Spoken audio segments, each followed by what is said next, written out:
Donc je vais vous parler de la collection Speak and Play. La collection Speak and Play, c'est une collection qui a pour volonté effectivement d'aider l'enseignant à installer les langues vivantes dans la classe, et notamment l'anglais.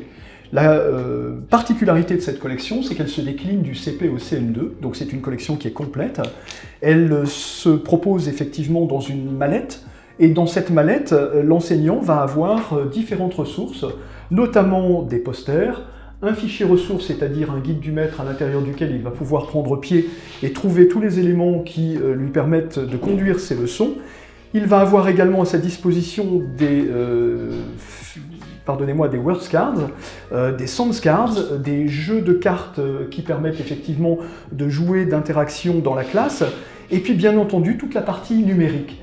La partie numérique aura pour intérêt et volonté que de rendre cette méthode encore plus personnelle, puisque l'enseignant va pouvoir effectivement modifier les éléments.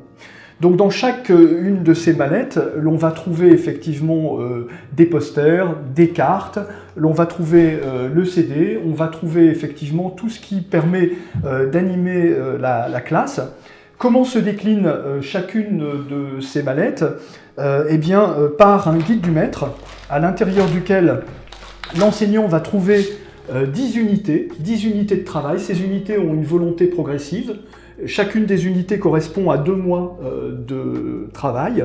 Et donc, au terme de ces 2 mois, l'enseignant va pouvoir effectivement évoluer vers les unités suivantes. Chacune des unités suivantes reprend une partie de ce qui a été vu précédemment. Alors, au CP et au CE1, on a une particularité dans ces mallettes, c'est que l'on a, en plus du support habituel que je viens de décrire, on a également un Storytime Book. Donc on a un grand livre, grand format, qui permet de découvrir des personnages. Ces personnages, en fait, on va les retrouver dans 5 histoires différentes, et puis il y aura une 6e histoire, ou en tous les cas une capacité qu'auront les élèves à fabriquer une 6e histoire à partir des portraits, donc des portraits de ces personnages. Donc je vous montre globalement la tête de chacun de ces personnages qui sont très affectifs, à la façon Barbe à Papa. Hein.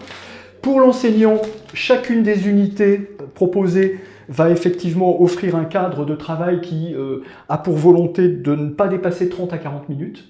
Donc une leçon tient en 30 ou 40 minutes. On va démarrer par le warm-up. Donc qu'est-ce qu'on a fait, qu'est-ce qu'on va faire?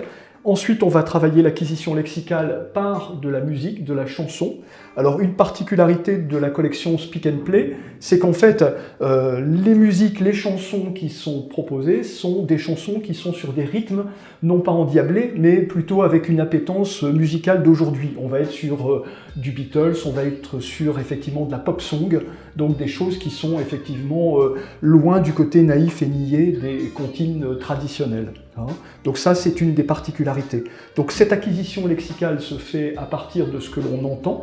On peut entendre des chansons, mais aussi on peut entendre des activités de théâtre. Du théâtre avec effectivement des places lacunaires qui permettent aussi aux enfants d'aller placer les bons mots, le dialogue là où il faut. Et puis on va capitaliser par la trace écrite, entre guillemets. Donc au CP-CE1, la trace écrite se veut volontairement extrêmement réduite. C'est plutôt une illustration de ce que l'on a fait, alors qu'à partir du CE2, CM1, CM2, eh bien, les enfants vont rentrer peu à peu dans l'écrit. Donc voilà l'intérêt de cette collection. Le côté numérique de cette collection a un intérêt aussi volontiers pour l'enseignant, c'est de ramener sur son bureau tous les éléments qui sont relatifs à l'unité. Vous cherchez les posters de l'unité 5, vous cherchez les chansons de l'unité 5, et bien à partir du CD numérique, vous avez avantage à pouvoir retrouver tous ces éléments-là de façon dynamique et rapide. Alors, je complète mon approche en vous disant qu'effectivement, dans le cadre de l'échelle A1, il y a 5 niveaux. Donc, chaque classe va trouver effectivement sa mallette, du CP pour le CP et du CM2 pour le CM2. La particularité donc des mallettes du CP et du CE1 étant qu'en plus, il y ait un album, le Storytime Book, ce qui permet effectivement de prendre pied sur une littérature interactive avec les élèves. Et à partir du CE2, CM1 ou CM2, vous avez effectivement une mallette dans laquelle vous retrouvez les posters, vous retrouvez le CD numérique, vous retrouvez les cartes, les sounds cards, vous retrouvez la partie audio également et le fichier ressources, sauf le Storytime Book. Voilà.